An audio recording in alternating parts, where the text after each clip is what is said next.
Penguin Random House Audio presents Does This Make Me Funny? Essays. This is the author, Zosia Mamet. Hi!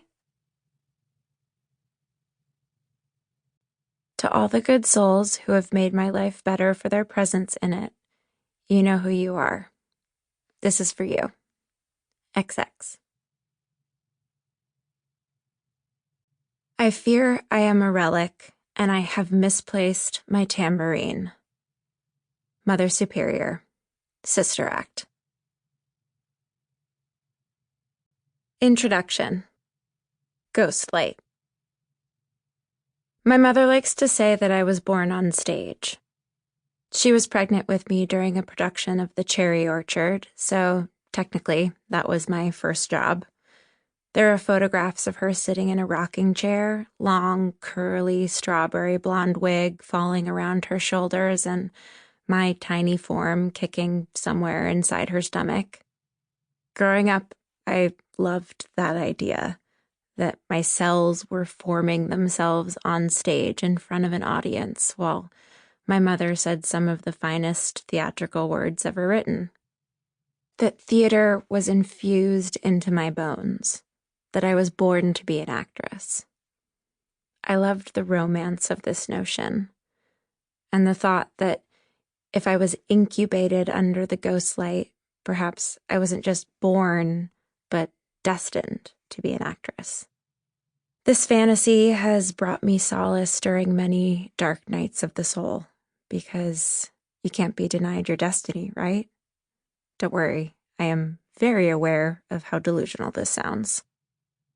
My mother is not the only family member whose artistic leanings contributed to who I am today. John, my great-grandfather on my mother's side, was an author and a titan of academia. He was also, apparently, a philandering asshole. The latter part was conveniently left out of the history books, given the rest of his impressive resume. He was the first president of the Juilliard School, and while teaching at Columbia, he started the Great Books program, a curriculum that identifies key books in Western literature. In high school, I dropped out of the program a week in after I found out we'd have to read and annotate Swan's Way over a single weekend. No, thank you. My great-grandfather published numerous books in his lifetime, which was maybe the reason he didn't have any spare time to father the children he'd created within his one legal marriage, let alone any children that may have existed from his extracurricular activities. My family doesn't talk about him much. Russell, my maternal grandfather, was a famous playwright. He was 20 years my grandmother's senior and died when my mother was only 16, so I'm not exactly sure what he was like as a father, husband, or grandfather, but like my great-grandfather, he left a mark with his career. He wrote the book for The Sound of Music, among other plays, with his partner Howard Lindsay, my mother's namesake. My maternal grandmother, Anna, was his dutiful sidekick, playing perfectly the part of wife of to the arts and literary elite of New York during the golden age of theater. But she also made a name for herself in her own right by helping to revitalize Lincoln Center and, most importantly, in my opinion, creating TKTS, a ticket booth in Times Square that sells half-priced theater tickets, making theater more affordable and accessible to the masses. She believed theater was important, something that should be enjoyed by everyone. Due to her parents' storied background, my mother grew up among the New York theater and literary elite. Eugene O'Neill was her godfather. I once found a letter from him to my grandparents while I was snooping through my grandmother's basement. He was congratulating them on my mother's birth. Within the same box were personal letters from Robert Frost to my grandmother, and a copy of Vogue that my mother and uncle were featured in as children. My father was born in Chicago. His father was a union lawyer for the Teamsters. Both of my paternal grandparents died before I was born. I don't know much of them other than what I've been told. There are differing stories from both of my parents, but the overall sentiment is that both my paternal grandfather and grandmother were harsh people, judgmental people, at times violent people with whom my father did not get along very well. And so he struck out on his own at quite a young age in order to make a name for himself and forge his own path. He likes to tell a story that he marched into the office of the most high-powered theater producer in Chicago with a copy of his first Broadway play, American Buffalo, and without a penny to his name, he threw the play down onto the producer's desk. They had hard copies in those days, I know, what a novelty, and said, "If that play doesn't win the Pulitzer Prize, I will pay you $5,000. It didn't, but his next one did. My parents supposedly met after my father saw my mother in a movie.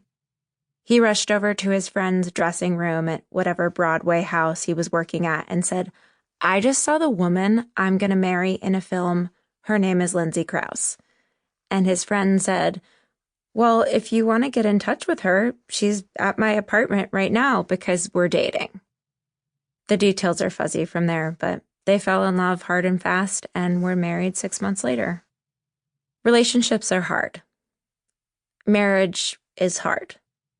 Marriage in the entertainment industry is hard. Marriage in the entertainment industry between two, what's a nice word for difficult? If you can think of it, please insert that here. Artists is hard.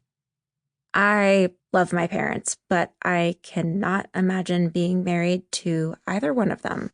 So it's no surprise to me that they had a hard time being married to each other.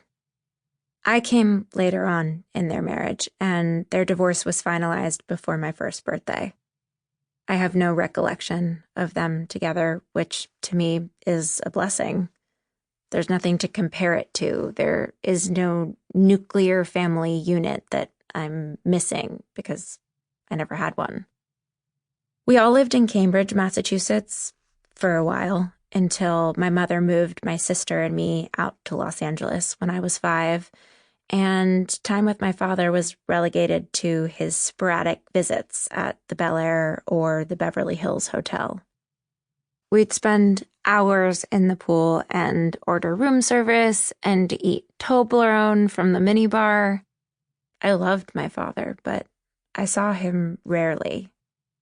Again, stories differ here as to why our visits were so infrequent, but in my opinion, the truth always lies somewhere in the middle. My father met my stepmother while she was doing a play of his on the West End. She was a young actress and musician who he swept off her feet. The recurrent theme here is that he's good at that. They were married by the time I was 3, and my 2 half-siblings came soon after that. My mother remarried when I was 11 to a man she had met when I was 8. He came with a son from a previous marriage, 2 years my junior. I put my stepfather through the ringer to start, but came to love him deeply over the years. He was a TV editor and director, so it seems as if there is no escaping the industry from any side of what my high school boyfriend liked to refer to as my family woodpile. By now, you get the idea. I am the product of well-known, successful arts and entertainment humans. And even though in my self-deprecating artistic brain, I don't yet have the career I want, and I spend an unhealthy amount of time thinking about women my age who do, and wishing them not harm per se, but maybe hoping that they'd change their names and move to Siberia for a few years and give me a shot at bat for a while.